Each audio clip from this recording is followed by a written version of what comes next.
তাজা চিংড়ি মাছ বিক্রি করে। 촬영비 10만원만 줘봐. 1,00,000원 চাইতেছে। 촬영비 10만원. হ্যাঁ, যা আমি যে ভিডিও করতেছি এই জন্য 1,00,000 দিতে, মানে $100 কাছাকাছি এটা চাইতেছে। মজা করে ভালো কাঁকড়া, এটা কিন্তু সব তাজা তাজা কাঁকড়া।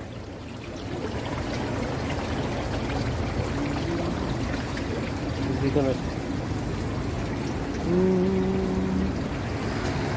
1 কিলো মানন আর কি। হ্যাঁ, মানন মানে প্রায় $8 মতো 1 কেজি, সস্তাই, ছোট বড় বড় কাঁকড়া। আর এটা হচ্ছে কোকে 1 কেজি, এটা হচ্ছে 12,000, 12,000 মানে প্রায় $10 আর কি, $10 একটু সামান্য বেশি। তো ওই অনুযায়ী আর কি কোরিয়াতে এইদিকে সস্তা।